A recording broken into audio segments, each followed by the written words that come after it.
Bismillahirrahmanirrahim. Assalamualaikum warahmatullahi wabarakatuh. Kali ini dalam mata kuliah akuntansi, kami dari kelompok 1 ingin menjelaskan tentang membuat jurnal dan mencatat transaksi ke jurnal umum yang beranggotakan pertama ada Fatan Rizkullah dengan NIM 12-12-01-0027 dan Fajar Perdana Adha dengan NIM 12-12-01-0026 dan saya sendiri Ainul Syahdia dengan NIM 12-12-01-0009. Mari kita dengarkan penjelasannya. Jurnal merupakan catatan akuntansi pertama setelah bukti transaksi. Fungsi jurnal adalah menyediakan catatan yang lengkap dan permanen dari semua transaksi perusahaan yang disusun dalam urutan kronologis kejadiannya, sebagai referensi di masa mendatang. Tujuan mencatat transaksi ke dalam jurnal adalah untuk menunjukkan pengaruh setiap transaksi ke dalam akun perusahaan, akun di buku besar. Dengan demikian, bila terjadi kesalahan dalam membuat jurnal, mengakibatkan akun di buku besar juga salah, sehingga laporan keuangan pun pada akhirnya juga salah. Jurnal juga merupakan permulaan pencatatan secara kronologis berupa penerbitan dan pengkreditan dari transaksi keuangan yang telah terjadi serta penjelasannya. Penerbitan dan pengkreditan transaksi dilakukan menurut kaidah pencatatan debit dan pencatatan kredit, di mana pencatatan debit harus dilakukan lebih dulu, baru kemudian pencatatan kredit. Pencatatan debit dan pencatatan kredit ini merupakan kegiatan dalam jurnal yang biasanya juga disebut sebagai pencatatan ayat-ayat. Jurnal mencatat transaksi yang terjadi secara berurutan sesuai dengan kronologis kejadian. Hal ini menjadikan jurnal sebagai alat perekaman transaksi yang baik, karena ketika terjadi sesuatu, penelusuran secara berurutan dapat dilakukan dengan menggunakan histori data yang tersedia dalam jurnal. Umumnya, setiap akhir bulan jurnal akan ditutup, kemudian dijumlah di mana jumlah sisi debit dan kredit harus sama, untuk kemudian dilakukan proses pemindahan atau yang kita sebut dengan posting ke buku besar. Waktu penutupan jurnal tidak harus dilakukan setiap akhir bulan. Penutupan jurnal dilakukan sesuai kebutuhan dan pertimbangan entitas terkait dengan efisiensi dan efektivitas pekerjaan.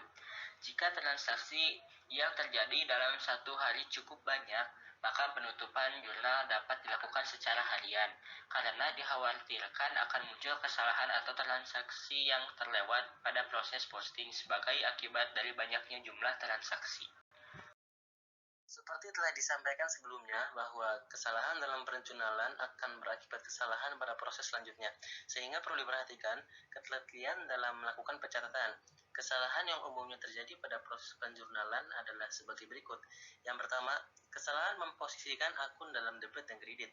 Nah, kesalahan ini tidak menimbulkan angka debit dan kredit yang seimbang, tetapi menyebabkan cerita transaksi menjadi tidak benar. Tentu saja akan berdampak pada kenormalan jumlah saldo di buku besar pada saat transaksi ini diposting. Yang kedua, kesalahan dalam pencatatan nilai atau angka transaksi. Jika kesalahan angka terjadi di kedua sisi debit dan kreditnya, maka jumlah debit dan kredit tetap seimbang, namun menunjukkan informasi nilai transaksi yang salah. Jika kesalahan angka terjadi di salah satu sisi, maka jumlah debit dan kreditnya menjadi tidak seimbang.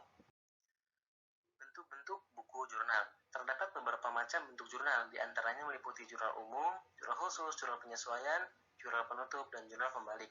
Setiap bentuk jurnal ini memiliki fungsinya masing-masing. Nah, yang akan kita bahas kali ini adalah jurnal umum.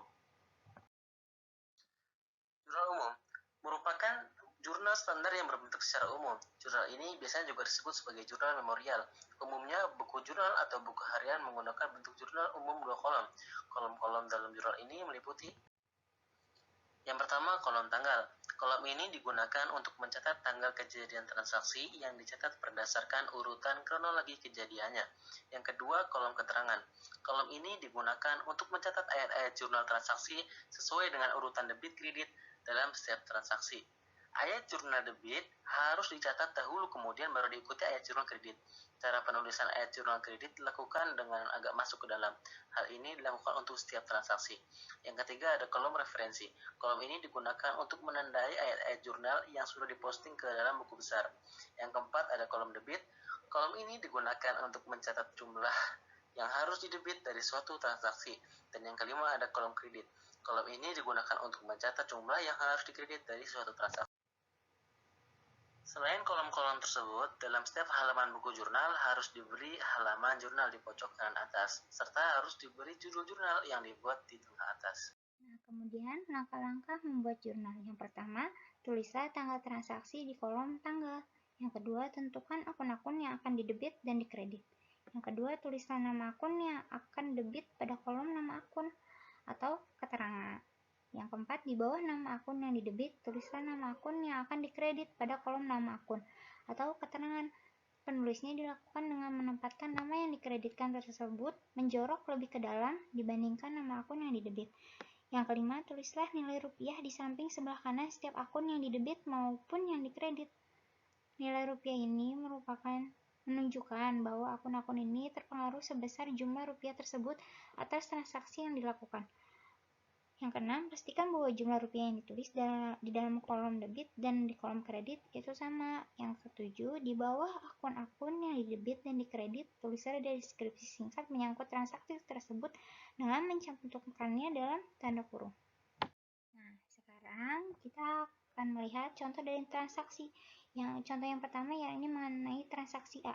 Pada tahun 2012, Aldrin mendirikan perusahaan jasa yang berbentuk perseroan terbatas (PT) atau disebut PT. Perusahaan yang bergerak pada jasa perawatan dan perbaikan berbagai peralatan elektronik ini diberi nama PT Terang Dunia. Perusahaan ini beroperasi di wilayah Jakarta. Pada tanggal 1 April 2012, PT Terang Dunia menerima setoran uang tunai sebesar 150 juta, sehingga setoran modal dari pemegang saham pemilik perusahaan. Nah, mari kita lihat ke dalam contoh pembukuan di jurnal umum. Nah, dalam transaksi A bisa kita lihat di buku jurnal, di situ sudah tertera tanggal, juga ada tahun, ada tadi 1 April. Karena tadi kan disebutkan bahwasanya pada tanggal 1 April 2012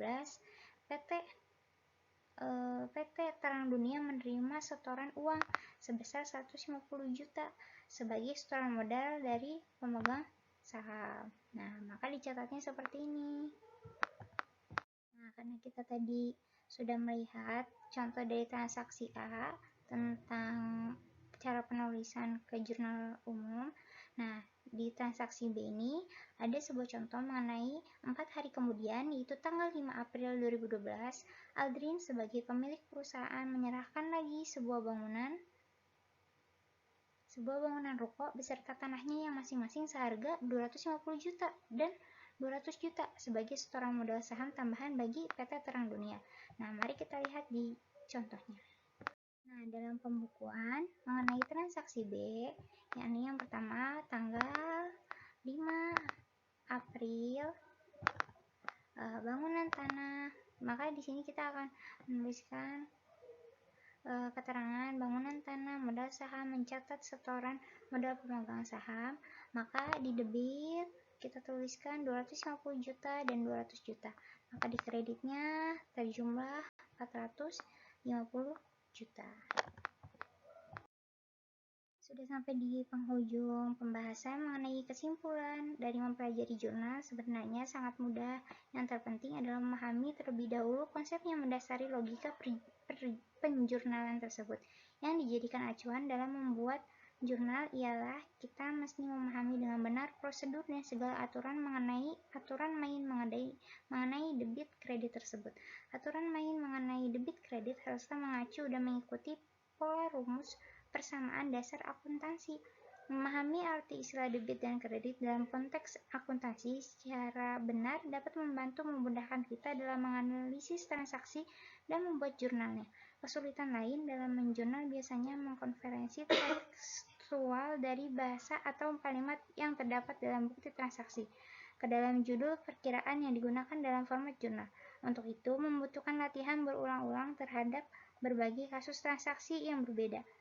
Tulisan referensi penjurnalan ini sangat diharapkan dapat membantu para pembelajar akuntansi pemula untuk menanamkan semacam ancur yang dapat membantu mengingatkan pola-pola yang sama dalam menghadapi kasus transaksi yang berbeda saat akan membuat jurnal. Baik, terima kasih atas perhatiannya. Kurang lebihnya mohon maaf. Kami dari kelompok 1 undur diri. Wassalamualaikum warahmatullahi wabarakatuh.